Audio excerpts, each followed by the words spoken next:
What did you relapse on? Fentanyl, sir. Growing up August 3rd, 2018, some people that were supposed to be my brothers in the gang um, jumped on me and beat me pretty bad, and my mother got involved in it, and they shot my mom in the back of the head and killed her, and shot my stepdad and killed him. And instead of getting her out of the environment, it killed her life, cost her life. I'm doing this for her at this point. What's up, YouTube? Top Flight USA back with another one. What's going on, brother? What you doing? How you doing, man? Doing pretty good. What's your name, age, and where you from? My name is Michael Kersey. 25. Originally, I'm from Butler, Pennsylvania. Okay. So, what brings you to North Carolina? My mama's side of the family is from down here, so I moved down here back in 2010, and I've been down here ever since. Okay. Um, are you homeless? Yes, sir, I am. When did you become homeless? Uh, as of June 2nd of this year, I just did 5 years in prison, and I was released June 2nd, and my mom was killed in 2018. My dad's not in my life, and I'm all I got at this point. So you got out of prison June 2nd of this year Yes, sir. after doing 5 years? Yes, sir. Oh, wow. You did 5 years in North Carolina? Yes, sir. Wow. What'd you go to prison for? I had a gun charge. They gave you 5 years for a gun charge? Yes, sir. It was multiple gun charges, but yes, sir. Okay. Wow, that seemed like a long time for a gun charge, man. Yeah, with being my first set of charges, I thought the same. I see you all tatted up, man. Yeah, Did you get those tats in prison? yeah, yes, sir. All of them? Everyone except this one right here, sir. Okay. You with the Aryan Brother Nation? What is that? No, sir, it's anarchy. Oh, anarchy. Yes, sir. Okay. What is that? What does that mean? It means like I got it when I was really young, and at that time it means anti-government, man. Stand against some of the things that they believe in. With it, might be in just some of the things that they stand for in a negative way that me and the individuals out here don't stand for, trying to overcome, trying to better ourselves, and they're just keeping us from doing those things. Oh, okay. So you got Islam on your face. Are you Muslim? Yes, sir, indeed. Okay, that's what's up, man. Did you become Muslim in prison? Yes, sir, I did. That's what's up. That's a good thing for you, man. It's helped my life a lot. Definitely. Um, are you addicted to any drugs? Currently, no, sir, I'm not. Okay, that's good, man. Um, I see a lot of homeless people out here, and they have addictions. So I know it's kind of hard being homeless and staying clean. So more power to you on that one. Let's tap into your childhood a little bit. Did you grow up in a two-parent household? No, sir, I did not. You didn't? No. Okay. Do you have any siblings? I have a little brother and a little sister. Oh, so you the oldest? Yes, sir. Okay. Okay. Let's talk about your childhood. How was your childhood growing up? Uh, it was. It's so I lived with my mother most of my life, and she gave me the best life I could have, and I'm grateful for her. And looking back at it, it was a blessing that she did the things she did for us. Um, we didn't always have the best place to live or nothing like that, but she did her best, and she gave us what she could. And I'm grateful for it. Okay.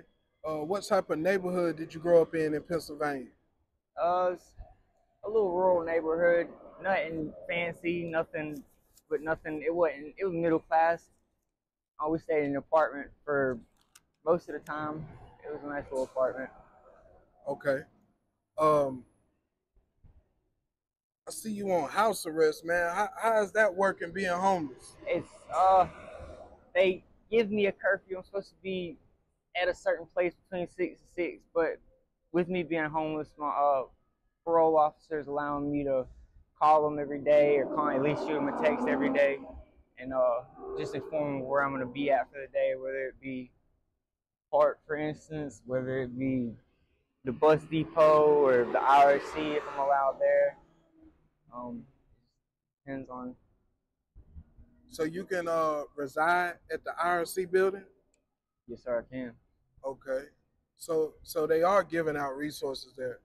They're doing their best. They got me going to a doctor. I don't have Medicaid right now, and they're helping me out with that. They got me to where I'm getting my mental health medicines. They got me my antibiotics for my leg, trying to help me heal my leg, and they got me they got me on Suboxone too. Because at one point I did fight addiction, and when I first got out, I did relapse for a couple of days, but I wanted better for myself, and I know it's time for a change. Got a 6-year-old daughter, and I'm doing this for her at this point. Like, I'm putting my pride to the side and doing this for her, man. What did you relapse on? Fentanyl, sir. Okay. Well, I'm glad that you got help for that, man. Stay on that Suboxone, man. It do help. The more and more you use it, it'll get better as time go by. Um, what happened to your leg, man? I see your leg kind of swole, man. What happened? The ankle bracelet was on this leg prior up to a week ago, and it was too tight, and it caused, just for me having to walk everywhere, it caused me to have raw spots, caused me to have a sore, and I wasn't able to clean them properly or bandage them properly. One, because I don't have the money or the proper environment to keep them clean in, and also because I couldn't get to it because of the ankle bracelet being in the way. So it trapped the bacteria in it before it healed, before it started to heal, and it turned into cellulitis, which is a type of staph infection, and it's getting pretty bad. Wow. So you saying the house arrest ankle monitor caused your leg to swell up like that? Yes, sir. Did you ask them to like switch it to the other leg or something, or? I asked them multiple times, and it took it getting 3 times as swollen as this, and to the point that I couldn't even walk, for them to finally So do something. technically, the government caused this, and now you have a staph infection, taking antibiotics. That's pretty bad, man. A staph infection, man, it can get bad to a point where you might can get like your leg or foot amputated or something And if you don't take care of it fast enough. Yes, sir. I've been on antibiotics for the past 2 weeks, and they said if it doesn't improve within the next 2, they're gonna have to amputate from my foot down. Wow, that's crazy, man. That's crazy. Just a couple more questions. Um, if you can go back in time and change anything that ever happened to you, uh, what would you change? At a young age, I got into the gang stuff. Thought it was cool, seeing everybody on TV, Nipsey Hussle, Rick Ross, Wiz Khalifa, all of them, Snoop Dogg and all of them. I seen what they were making out of it, how they were big, and I thought that's what it was. So I wanted that so I could get my mama and my family in a better living situation, and instead it cost me a lot of time in my life. So honestly, I'd go back and change all that. I would never join the gang, and currently I'm inactive in it. I got out of it. What gang did you join? I was IGD. I was Folks Nation. Okay. Insane Gangster Disciple. Wow. So it seemed like you've been through a lot, man. From the gang banging to going to prison to being arrested, becoming Muslim. You got a good story, man. Like the world needs to hear your story, man. One more question, and we can wrap this up. No, actually, 2 more questions. Have anything ever happened to you growing up, sexually, physically, or mentally? Physically, yes. It happened growing up August 3rd, 2018. Some people that were supposed to be my brothers in the gang um, jumped on me and beat me pretty bad, and my mother got involved in it, and they shot my mom in the back of the head and killed her, and shot my stepdad and killed him. People that were supposed to be my brother, people that were supposed to be there for me when I needed them, but instead of being there for me, they turned their backs on me. And not only did they turn their backs on me, but they took the one person from me in my life that I always knew I was going to have, and One of the main reasons why I joined this, so I could give her a better life and get her out of the environment we were in. And instead of getting her out of the environment, it took her life, cost her life. Man, sorry to hear about that. So you mean to tell me your brothers in the game, the people that you spend a majority of your time with out here gang banging, they shot your mom and your stepdad Yes, sir. and killed them both? Yes, sir. In Salisbury, North Carolina, at Town Creek River Park, August 3rd, 2018. You can look it up on Google. We have new developments on a story we've been following all weekend. Two persons of interest were taken into custody in connection with a double murder that happened in Salisbury. Ronald Earl Powers and Eugene William Black Jr. You can take a look at your screen. They're right there. They were arrested today and charged with robbery. Police say Willie Earl Williams Jr. is still out there somewhere. That deadly shooting happened Friday afternoon at Town Creek Park. Sabrina Annette Kersey and Daniel Allen Wright died in that horrific attack. Anyone with information about Williams's whereabouts is asked to call police. Her name's Sabrina Pinkston Kersey, and his name's Daryl Allen Wright. Man, I'm sorry to hear about that, man. Wow. Okay,